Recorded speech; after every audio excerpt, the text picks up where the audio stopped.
Exercise 1.1 question number 2। इस video में हम क्वेश्चन नंबर 2 को कंप्लीट सोल्व करने वाले हैं। उससे पहले अगर आपने क्वेश्चन नंबर 1 के सॉल्यूशन वाली वीडियो को नहीं देखा तो आई विल रेकमेंड कि आप वो वाली वीडियो पहले देख लें। वीडियो की डिस्क्रिप्शन में दिए गए लिंक पर या आई बटन पर क्लिक करके आप क्वेश्चन नंबर 1 के सॉल्यूशन को एक्सेस कर सकते हैं। तो represent the following numbers on number line. जो हमें नंबर्स गिवन है जैसे स्क्वायर रूट 2, स्क्वायर रूट 3, इनको हमने नंबर लाइन पे रिप्रेजेंट करना है। से स्क्रीन पे आपके सामने नंबर लाइन आ रही होगी। यहाँ पे राइट साइड पे आपके पास पॉजिटिव इंटीजर्स होते हैं, लेफ्ट साइड पे आपके पास नेगेटिव इंटीजर्स होते हैं। अब जो 0 से 1 का डिस्टेंस है या 1 से 2 का डिस्टेंस, इस ये राइट साइड में भी अगर जाते हैं तो ये सारा इक्वल है, और अगर हम लेफ्ट साइड पे जाते हैं तब भी हमारे पास ये जो डिस्टेंस आएगा, जैसे -1 से 2 के दरमियान जो डिस्टेंस होगा वो भी इक्वल होगा, और -2 से 3 के दरमियान ये भी इक्वल होगा। ठीक है, अच्छा जी, नंबर लाइन हमने देख ली। अब हमने करना क्या है, क्वेश्चन हमें क्या गिवन था, क्वेश्चन में हमें कहा गया कि स्क्वायर रूट 2 को हमने नंबर लाइन पे रिप्रेजेंट करना है। तो स्क्वायर रूट 2 हम अगर नंबर लाइन पे देखें तो यहाँ पे हमें कहीं पे भी स्क्वायर रूट 2 तो नज़र नहीं आ रहा। +2 हमें नज़र आ रहा है, यानी +2 हमें नज़र आ रहा है, लेकिन या -2 हमें नज़र आ रहा है, लेकिन स्क्वायर रूट 2 हमें यहाँ पे कहीं पे भी नज़र नहीं आ रहा। तो उसके लिए सबसे पहले हम स्क्वायर रूट 2 को कैलकुलेटर पे सोल्व करेंगे। तो कैलकुलेटर पे सोल्व करते ही हमारे पास ये आंसर आ जाएगा। ठीक है, 1.4142135562। अब सवाल ये उठता है कि ये तो डेसिमल में है, इसको हम नंबर लाइन पे कैसे रिप्रेजेंट करेंगे। डेसिमल हमारे लिए फाइंड करना काफ़ी डिफिकल्ट है, तो उसके लिए हमें क्या करना पड़ेगा, हमें यहाँ पे एक ट्राई ड्रॉ करनी पड़ेगी कुछ इस तरह से। ठीक है, इस तरह हमें कोई एक ट्राइंगल ड्रॉ करनी पड़ेगी। अब वो किस तरह से ड्रॉ करेंगे, सबसे पहले हम पाइथागोरस थ्योरम का कंसेप्ट देख लेते हैं। अच्छा, पाइथागोरस थ्योरम में होता क्या है, पाइथागोरस थ्योरम में ये होता है कि कोई भी राइट एंगल ट्राइंगल जो है ना, उसकी अगर हम बेस और परपेंडिकुलर का सम करेंगे ना, जैसे a प्लस बी करेंगे, तो हमारे पास जो आंसर होगा वो c के इक्वल आएगा। लेकिन ये इतना सिंपल नहीं है, इसके लिए एक फॉर्मूला होता है। वो फार्मूला क्या है, फॉर्मूला है हमारे पास हाइपोटेनस का square is equal to base square, base मैं सिर्फ b से लिख रहा हूँ और परपेंडिकुलर का स्क्वायर p से लिख रहा हूँ सिर्फ। ठीक है, अब अगर हम शेप में देखें तो शेप में हमने जो नाम दिया हो ना वही यहाँ पे लिख लेते हैं। शेप में हमने कहा हुआ है कि हमारे पास जो हाइपोटेनस है वो सी का स्क्वायर है, और बेस हमारे पास किसके इक्वल है जी, ए के स्क्वायर के इक्वल है, और परपेंडिकुलर हमारा बी के इक्वल है, बी का स्क्वायर। ठीक है, तो इस तरह से हम अपने हिसाब से कस्टमाइज कर सकते हैं पाइथागोरस थ्योरम के फॉर्मूले को, लेकिन जो मेन आपका फॉर्मूला होगा वो यही रहेगा, हाइपोटेनस का square is equal to base square plus perpendicular का स्क्वायर। सबसे पहले हम देखेंगे कि हमारे क्वेश्चन की रिक्वायरमेंट क्या है। हमारे क्वेश्चन की रिक्वायरमेंट थी स्क्वायर रूट 2, स्क्वायर रूट 2 को हमने नंबर लाइन पे रिप्रेजेंट करना था। तो पाइथागोरस थ्योरम की हेल्प से हम सबसे पहले स्क्वायर रूट 2 को फाइंड करेंगे, यानी हमारा जो हाइपोटेनस है वो स्क्वायर रूट 2 के इक्वल आना चाहिए। तो वो कैसे उसके इक्वल आएगा, हमें पता है कि जब भी हम पाइथागोरस थ्योरम को सॉल्व करते हैं तो लास्ट में जाके हमारे पास जो आंसर आता है उसका हम स्क्वायर रूट लेते हैं, ताकि जो ये स्क्वायर रूट है, ये हाइपोटेनस का जो स्क्वायर रूट है, ये खत्म हो जाए।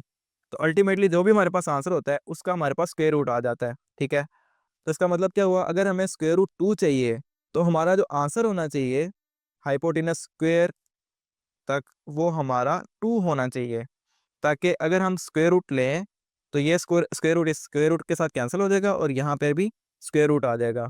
ठीक हो गया, तो वो कैसे पॉसिबल है वो हम देख लेते हैं। सबसे पहले हम क्या करते हैं, यहाँ पे एक ट्राइंगल को ड्रॉ कर लेते हैं। ये हमने ट्राइंगल एक ड्रॉ कर ली, इस पॉइंट को हम नाम देते हैं ओ, इसको ए और इसको बी का। ठीक है, ये हमारे पास ए है, ये बी है और ये सी है। ठीक है, अच्छा, अब अगर हमें ये सी स्क्वायर रूट 2 के इक्वल चाहिए तो हम क्या करेंगे, हम बी को और ए को 1 के इक्वल कंसीडर करेंगे। तो बेस और परपेंडिकुलर की हाइट हमने 1 क्यों ली है, वो जब हम क्वेश्चन को सोल्व करना स्टार्ट करेंगे तो हमें आइडिया हो जाएगा। हमने फाइंड क्या करना है, मैयर एंगल ओ भी बेसिकली हमने फाइंड करना है। ठीक है, ये वाला जो है ना, ये हमने फाइंड करना है। तो यहाँ पे हम लिखेंगे मैयर angle O B is equal to, इसका हमने स्क्वायर भी करना है तो यहाँ पे स्क्वायर भी लिखें। सबसे पहले हम बेस लिखेंगे दूसरी साइड पे, तो बेस किसके इक्वल है, ओ ए, मैयर एंगल ओ ए, इसका स्क्वायर हो जाएगा, प्लस इसको मैं रिमूव कर देता हूँ, मैयर एंगल ए बी, ये वाली जो हमारी लाइन है इसको हम कहते हैं ए बी, और इसका भी स्क्वायर हो गया। ठीक है, तो मैयर एंगल ओ भी हमने फाइंड करना है। मैयर एंगल ओ ए किसके इक्वल है, 1 के इक्वल है, यहाँ पे हम लिख लेंगे 1 का स्क्वायर, प्लस मैयर एंगल ए बी, ये भी हमने 1 लिया हुआ है, इसका भी हम 1 का स्क्वायर कर लेते हैं। तो 1 का स्क्वायर हमें पता है कि 1 के इक्वल होता है, यहाँ पे हमारे पास 1 आ जाएगा, तो प्लस यहाँ पे भी 1 आ जाएगा, मैयर angle O B as it is हम नीचे ले आएंगे। अब इक्वल्स टू की इस साइड पे हमारे पास 1 + 1 = 2 होता है। मैयर एंगल ओ बी इसका स्क्वायर 2 के इक्वल आ गया। अब हम क्या करेंगे, दोनों साइड पे स्क्वायर रूट ले लेंगे, taking square root on both sides. ठीक है, दोनों साइड पे स्क्वायर रूट ले लेंगे तो हमारे पास क्या आ जाएगा, मैयर एंगल ओ बी इसका स्क्वायर था हमारे पास, तो जब हम इसका स्क्वायर रूट लेंगे तो हमारे पास कुछ इस तरह से आ जाएगा। 2 का भी हम स्क्वायर रूट ले लेंगे तो ये वाला स्क्वायर इस स्क्वायर रूट के साथ कैंसिल हो जाएगा और क्या बचेगा, मैयर angle O B is equal to square root 2। ले जी, हाइपोटेनस तो हमने फाइंड कर लिया। तो जो हमारी रिक्वायरमेंट है क्वेश्चन में, हमने जो फाइंड करना था वो था स्क्वायर रूट 2। इसको हमने अब क्या करना है, नंबर लाइन पे रिप्रेजेंट करना है। तो नंबर लाइन कैसे ड्रॉ करेंगे, तो ये नंबर लाइन के लिए मैंने एक स्केल ले लिया। आपने भी कोई भी स्केल पकड़ लेना है और उससे आपने नंबर लाइन ड्रॉ कर लेनी है। कैसे, यहाँ से लेके यहाँ तक मैं एक लाइन ड्रॉ करूँगा, तो आप देखेंगे कि हमारे पास जो पॉइंट्स हैं ना वो इक्वल बन रहे हैं। तो उनके हिसाब से हमने यहाँ पे मार्क कर लेना है। ये सारे मार्क लेते हैं यहाँ पे। ठीक है, तो इस तरह आपने मार्क कर लेना है। तो यहाँ पे मैं लाइन लगा लेता हूँ। अब मान ले मैं यहाँ पे 0 रख रहा हूँ। ठीक है, ये मैंने इसको 0 का नाम दे दिया। यहाँ पे 1 होगा, यहाँ पे 2 होगा, यहाँ पे 3 4, तो इस तरह पॉजिटिव इन्फिनिटी तक ये चलते जाएंगे। ठीक है, सिमिलरली यहाँ पे -1 -2 -3, तो ये भी ऐसे नेगेटिव इन्फिनिटी तक चलते जाएंगे। तो ये हमारे पास नंबर्स आ गए हैं। हमने करना क्या था, हमने जो बेस ली थी वो कितनी थी, 1 यूनिट हमने ली थी। ठीक है, तो हमारे पास ये जो डिस्टेंस है ना, ये सारा कितना है, हमारे पास जो क्वेश्चन में वैल्यूज थी, हमने बेस और परपेंडिकुलर को 1 के इक्वल लिया था, तभी हमारे पास स्क्वायर रूट 2 आया था हाइपोटेनस में। ठीक है, इसी तरह हमने यहाँ पे क्या करना है, जो नंबर लाइन पे हमारे पास नंबर्स गिवन है, यहाँ तक एक 1 यूनिट है हमारे पास, यहाँ तक 1 है, तो इस तरह हमारे पास एक एक यूनिट का गैप है। हमने 0 से 1 तक जो जितना डिस्टेंस है ना, इतने डिस्टेंस पे हमने प्रकार को ओपन करना है और 90 डिग्री पे यहाँ पे आर्क लगानी है और स्ट्रेट लाइन यहाँ पे ड्रॉ करनी है। कैसे होगी, तो उसके लिए आपने एक डी लेनी है, जिसको आप प्रोट्रैक्टर भी कहते हैं। उसको आपने ये 1 पे रखना है यहाँ पे। ठीक है, ये 1 जो पॉइंट है ना, ये वाला यहाँ पे आपने रखना है। यहाँ पे रख के आपने एक स्ट्रेट लाइन ड्रॉ करनी है, यहाँ पे सीधी स्ट्रेट लाइन। जितना डिस्टेंस 0 से 1 तक है ना, उतने डिस्टेंस की आपने 90 के एंगल पे 1 पे रख के एक लाइन ड्रॉ करनी है। ठीक है, वर्टिकल लाइन। मैंने क्योंकि एक लाइन ड्रॉ कर ली है और इसका आप डिस्टेंस देख सकते हैं, ये 0 से 1 के दरमियान ही आता है। ठीक है, उतना ही बनता है। अब इसको मैं क्या करूँगा, 1 पे रखूँगा और यहाँ से इसको मैं रोटेट करके 90 पे ले जाता हूँ। आपके पास क्योंकि ये सहूलत नहीं होगी तो आपने डी का यूज़ करना है और 90 के एंगल पे आपने ड्रॉ करना है। ठीक है, ले जी, ये मेरी वर्टिकल लाइन तो ड्रॉ हो गई। अब आपको आइडिया हो गया होगा कि हमारे पास जो ये बेस है ना, ये भी 1 है और ये परपेंडिकुलर भी हमारे पास 1 हो चुका है। अब क्या करना है, हमने ये जो हाइपोटेनस है हमारा, वो हमने ड्रॉ कर लेना है। ये 1 है। ठीक है, हाइपोटेनस कैसे ड्रॉ करेंगे, अगेन हम एक और लाइन ड्रॉ करेंगे। इस बार हमने क्या करना है, इस बार हमने इस पॉइंट से इस पॉइंट तक लाइन ड्रॉ करनी है। ले जी, ये मैंने एक रफ सी लाइन ड्रॉ कर ली है। ठीक है, इस पॉइंट, ये 0 से लेके इस पॉइंट तक। अब ये जो हमारी लाइन है ना, ये हमने थोड़ी देर पहले फाइंड किया था, ये हमारा बनता है स्क्वायर रूट 2। अब इसको यहाँ पे तो हमने फाइंड कर लिया पाइथागोरस थ्योरम की हेल्प से। नंबर लाइन पे अगर हमने ड्रॉ करना है तो उसके लिए हम क्या करेंगे, एक कंपास लेंगे, प्रकार लेंगे और हमने 0 से लेके इस पॉइंट तक इतनी हमने प्रकार को खो लेना है और 0 वाले पॉइंट पे ही रखे रखना है उसको। ठीक है, फिर यहाँ से हमने एक आर्क ड्रॉ करनी शुरू करनी है, जो कि ऐसे करके यहाँ पे आके टच करेगी नंबर लाइन को। तो ये जो हमारा डिस्टेंस होगा यहाँ तक का, यहाँ पे जो हमारा डिस्टेंस आ रहा है 0 से लेके इस पॉइंट तक का, इसको हम कहेंगे स्क्वायर रूट 2। आप इस तरह से भी इसको रिप्रेजेंट कर सकते हैं। तो यहाँ पे आप लिख लेंगे ओ ए बी। ये जो हमने ट्राइंगल ड्रॉ की थी, उनके जो पॉइंट्स थे उनको भी नाम दे देंगे। तो इस तरह से हमारे पास जो स्क्वायर रूट 2 है, ये नंबर लाइन पे रिप्रेजेंट हो जाएगा, शो हो जाएगा। चलिए अब नेक्स्ट क्वेश्चन को देख लेते हैं। नेक्स्ट क्वेश्चन हमारे पास क्या है, नेक्स्ट क्वेश्चन में हमें उसमें स्क्वायर रूट 3 को हमने नंबर लाइन पे रिप्रेजेंट करना है। जैसे स्क्वायर रूट 2 को किया था, ऐसे हमने स्क्वायर रूट 3 को भी नंबर लाइन पे रिप्रेजेंट करना है। अगेन स्क्वायर रूट 3 को हमने कैसे रिप्रेजेंट करना है, तो उसके लिए जैसे पैथागोरस थ्योरम हमने पहले लगाया था, पैथागोरियन थ्योरम या पैथागोरस थ्योरम जो आप कहना चाहे कह सकते हैं। जैसे हमने पैथागोरस थ्योरम लगा के स्क्वायर रूट 2 को फाइंड किया था, इसी तरह हमने स्क्वायर रूट 3 के लिए भी पाइथागोरस थ्योरम लगाना है। स्क्वायर रूट 3 को हमने रिप्रेजेंट करना है नंबर लाइन पे। अगेन यहाँ पे मैं ट्राइंगल बना लेता हूँ और इसे भी सेम नाम दे देते हैं, ओ ए और बी। ठीक है, अब हमें स्क्वायर रूट 3 चाहिए, तो स्क्वायर रूट 3 यहाँ पे कैसे आएगा? अगर हमें हाइपोटेनस में स्क्वायर रूट 3 चाहिए तो कैसे आएगा? एक साइड हमारी होगी 1, ये तो फॉर श्योर है ना। दूसरी जो हमारी साइड होगी ना वो स्क्वायर रूट 2 के इक्वल होनी चाहिए। अच्छा, जब इसका रीज़न भी देख लेते हैं कि यहाँ पे हमें स्क्वायर रूट 2 एक साइड पे क्यों चाहिए, क्योंकि अगर एक साइड पे स्क्वायर रूट 2 होगा तो हम इसका स्क्वायर करेंगे तो हमारे पास क्या आएगा? 2 आएगा। सिमिलरली 1 का तो हमें पता है कि अगर हम उसका स्क्वायर करेंगे तो वो हमारे पास 1 के इक्वल आएगा। ठीक है, तो 2 + 1 हमारे पास किसके इक्वल आ जाएगा? 3 के इक्वल आ जाएगा। और जब हम हाइपोटेनस का स्क्वायर रिमूव करने के लिए स्क्वायर रूट लेंगे तो ये हमारे पास स्क्वायर रूट 3 के इक्वल आ जाएगा। ठीक है, तो अब हम क्वेश्चन को सॉल्व करते हैं। इसे मैं फिलहाल रिमूव कर देता हूँ। तो सबसे पहले हम क्या करेंगे? पाइथागोरस थ्योरम का फॉर्मूला लिख लेंगे। हाइपोटेनस का square is equal to base का स्क्वायर प्लस परपेंडिकुलर का स्क्वायर।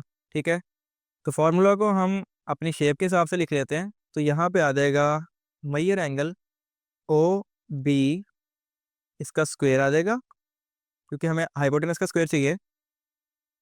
और बेस हमारे पास किसके इक्वल है? मेजर एंगल ओ ए के इक्वल। यहाँ पे आ जाएगा मेजर एंगल ओ ए और इसका भी हम स्क्वायर ले लेंगे प्लस परपेंडिकुलर किसके इक्वल है? मेजर एंगल ए बी के इक्वल। यहाँ पे आ जाएगा मेजर एंगल ए बी और इसका भी हम स्क्वायर ले लेंगे।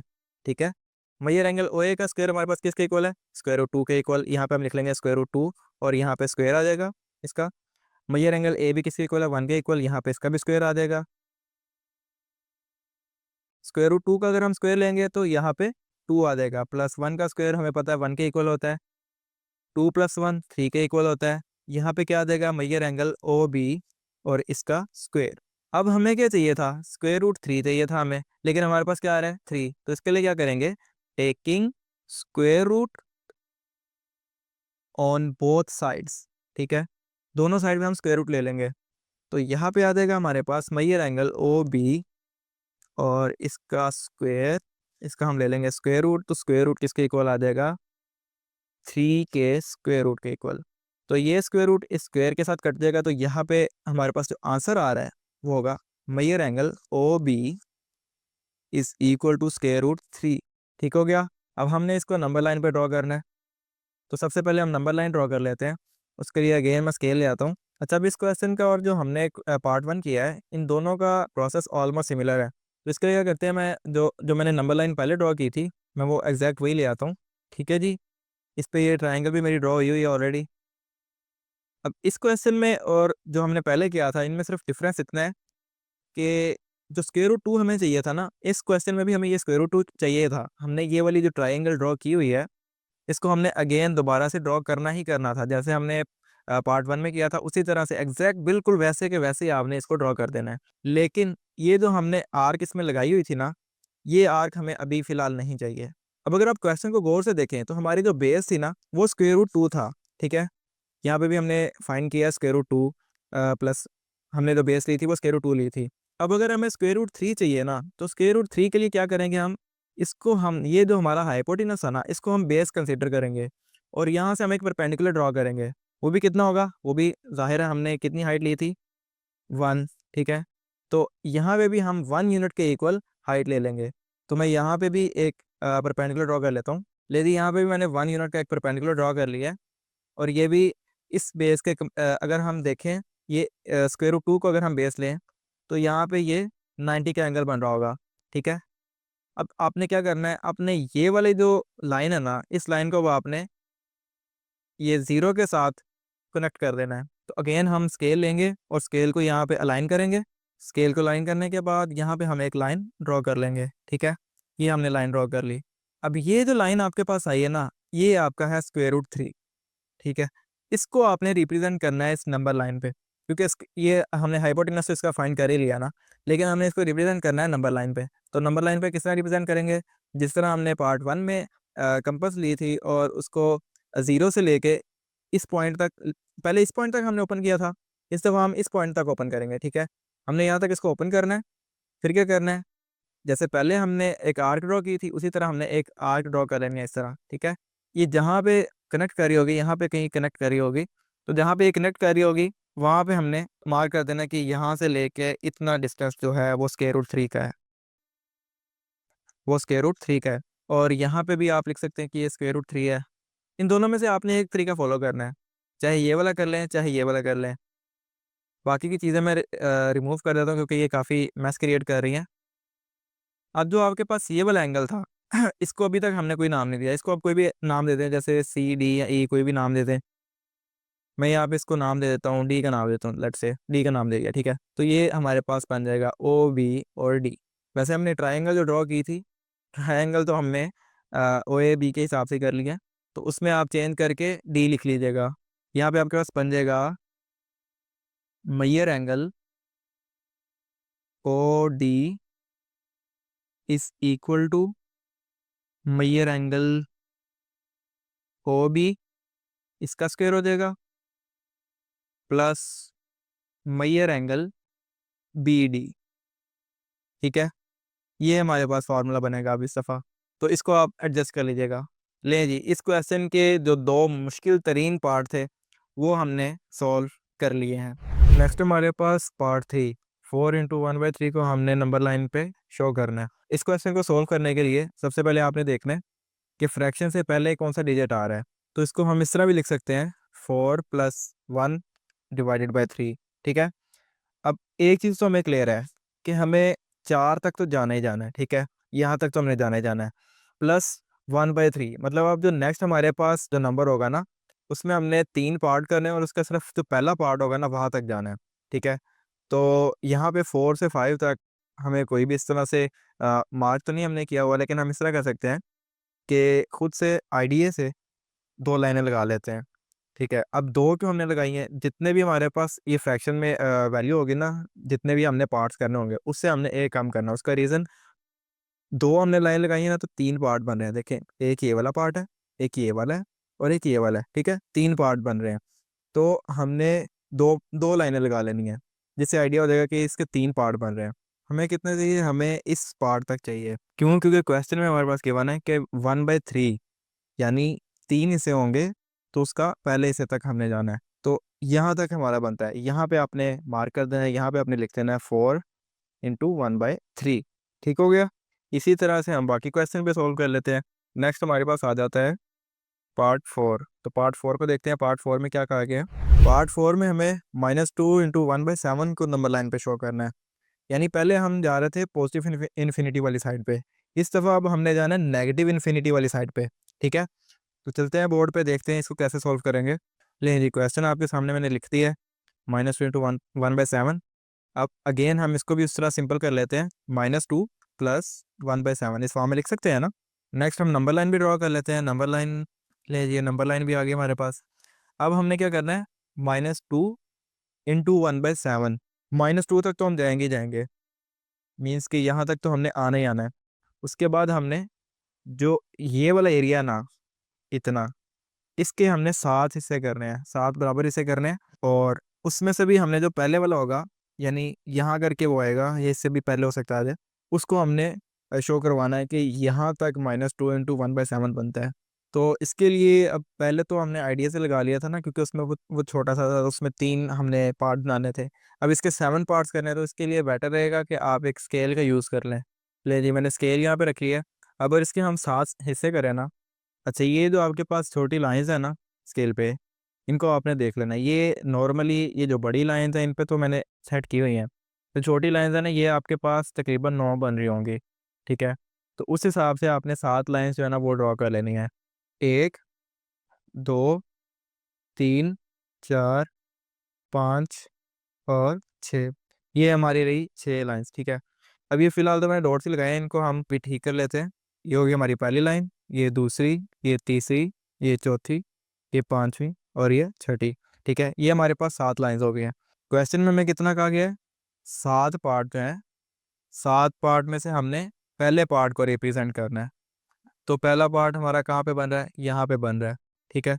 तो यहाँ पे हम लाइन लगा देंगे और यहाँ पे लिख देंगे -2 × 1/7, ठीक हो गया।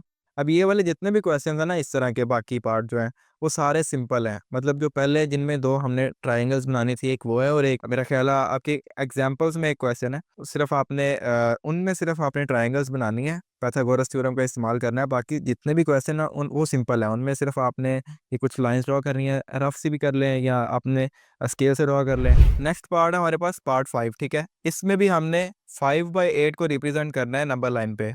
अच्छा, अब इस वाले क्वेश्चन में और बाकी क्वेश्चन में क्या डिफरेंस है कि यहाँ पे इसकी लेफ्ट साइड पे कोई भी डिजिट नहीं है। जैसे हम पार्ट 3 को अगर देखें तो यहाँ पे था 4 × 1/3, यानी हमने नंबर लाइन पर 4 तक तो जाना था, 4 से आगे हमने 3 पार्ट्स करने थे, ठीक है। और वहाँ से हमने पहले वाले पार्ट को सेलेक्ट करके मार्क कर देना था। इसी तरह पार्ट 4 में भी हमें -2 तक हमने जाना था, यानी इस साइड पे -2 तक जाना था, देन उसके आगे 7 पार्ट करने थे। लेकिन यहाँ पे इस तरह कोई हमें डिजिट नहीं दिया गया कि जिससे पता चले कि हमें यहाँ तक तो जाना ही जाना है, उसके बाद हमने कुछ पार्ट्स करने हैं। इसका मतलब जो हमारे पास ज़ीरो ज़ीरो है ना, वहीं से हम स्टार्ट लेंगे और 1 तक जितना डिस्टेंस बनेगा उसमें हमने 8 पार्ट्स करने हैं। 8 पार्ट्स करने हैं और जो उसका 5th पार्ट होगा ना, उसको हमने नंबर लाइन पे मार्क करना है कि यहाँ पे हमारा 5/8 बन रहा है, यहाँ पे हमारा 5/8 स्टैंड कर रहा है, ठीक है। तो चलते हैं नंबर लाइन ड्रॉ करते हैं और उस पे रिप्रेजेंट करते हैं कि किस तरह आएगा। ले जी, ये हमने नंबर लाइन ड्रॉ कर ली है। अब आप देखें 5/8 इसको हमने रिप्रेजेंट करना है, ठीक है। अभी हमने डिस्कस किया था कि इसके साथ इस साइड पर कुछ भी नहीं है, यानी हमने इस एरिया में रह के 8 पार्ट्स बनाने हैं और उनमें से यहाँ पे आई गेस 5th पार्ट होगा, तो उसको हमने मार्क कर देना है, सिंपल। तो स्केल लेते हैं और 8 8 पार्ट्स ड्रॉ कर लेते हैं। ले जी, ये मैंने स्केल को यहाँ पे रखा और यहाँ पे मैंने 7 लाइनें लगा ली हैं, ठीक है। 1 2 3 4 5 6 और 7 लाइनें क्यों लगाई हैं? हमने पहले भी डिस्कस किया था कि जो डिनोमिनेटर में हमारे पास वैल्यू है ना, उससे हमने एक डिजिट कम कर लेना है, ठीक है। तो हमारे पास 7 आ जाएगा। अब 7 लाइन्स हमने ड्रॉ कर लेना है। उसका उसका रीज़न ये था कि अगर हम 8 लाइन्स ड्रॉ कर लेते हैं तो वो 8 नहीं 9 पार्ट बन जाएंगे, लेकिन हमें कितने चाहिए? 8 पार्ट चाहिए, ठीक है। इसलिए हमने 7 लाइन्स ड्रॉ की हैं ताकि हमारे पास 8 पार्ट बन जाए। तो आप काउंट भी करके देख लेना, अगर आप 7 लाइन ड्रॉ करते हो तो आपके पास 8 पार्ट बन जाएंगे, ठीक है। अब हमने क्या करना है, जो 5th लाइन होगी ना हमारी, 0 वाली साइड से हम स्टार्ट करेंगे, जो 5th लाइन होगी वहाँ पे हमारा 5/8 बन रहा होगा। तो हम स्टार्ट करते हैं यहाँ पे 1 2 3 4 5, ये हमारी 5th लाइन है, ठीक है, ये वाली। इसको हम मार्क कर देंगे कि ये हमारी 5/8 यहाँ पे हमारा बन रहा है। तो यहाँ पे हम लिख भी देंगे 5/8, ठीक है। तो ये वाले जितने भी क्वेश्चन है ना, ये बाकी के जितने भी क्वेश्चन हैं ये सारे बहुत ईजी हैं। नेक्स्ट क्वेश्चन को अगर हम देखें तो नेक्स्ट हमारे पास आ जाता है पार्ट 6। पार्ट 6 में हमारे पास अगेन यहाँ पर 2 गिवन है, ठीक है। और हमें 2 से आगे नंबर लाइन पे +2 से आगे 4 पार्ट्स बनाने होंगे। 2 से 3 के दरमियान हमने 4 पार्ट बनाने हैं और जो थर्ड होगा पार्ट उस पे हमने लाइन ड्रॉ करनी है और वहाँ पे मार्क कर देना है कि हमारे पास ये 2 × 3/4 बन रहा है, ठीक है। तो अगेन नंबर लाइन पे चलते हैं और इसको वहाँ पे रिप्रेजेंट करते हैं तो ज़्यादा बेहतर तरीके से समझ आ जाएगा। ले जी, अगेन हमने नंबर लाइन ड्रॉ कर लिया, तो इसको हम सिंपल करके भी लिख लेते हैं, ऐसे करके लिख लेते हैं 2 + 3/4। इसका मतलब हुआ कि हमने यहाँ तक तो जाना ही जाना है 2 तक, उसके बाद यहाँ पे 2 से 3 तक जितना डिस्टेंस है इसमें हमने 4 पार्ट्स बनाने हैं, ठीक है। 4 पार्ट्स बनाने के लिए हम क्या करेंगे, जो डिनोमिनेटर वाली वैल्यू है उसमें से हम 1 माइनस कर देंगे तो हमारे पास क्या आ जाएगा 3। तो हमने 3 लाइन्स ड्रॉ करनी है यहाँ पे ताकि हमारे पास 4 पार्ट्स बन जाएँ, ठीक है। और उसमें से जो हमारी थर्ड लाइन होगी उस पे हमने मार्क कर देना है कि यहाँ पे हमारा 2 × 3/4 आता है और उसको आपने रिप्रेजेंट कर देना है। अच्छा, इसके लिए मैं स्केल का यूज़ नहीं करूँगा, रफली मैं 3 लाइन्स ड्रॉ कर लेता हूँ, जैसे 1 2 और 3, ठीक है। ये हमने 3 लाइन्स ड्रॉ कर ली हैं। अब अगर आप काउंट करें तो एक ये वाला पार्ट हो जाएगा, एक ये वाला, एक ये वाला और एक ये वाला, 4 पार्ट हमारे पास ऑलरेडी बन चुके हैं, ठीक है। तो 4 में से हमने क्या करना था, जो तीसरी लाइन है यानी जो तीसरा होगा इस हिस्सा उसको हमने मार करना है, ठीक है। तो तीसरी लाइन कहाँ पे? यहाँ पे है, ठीक है। यहाँ पे हमने मार्क कर देना कि यहाँ पे हमारा 2 × 3/4 बन रहा है। ले जी, इसी के साथ हमारा क्वेश्चन नंबर 2 होता है एंड।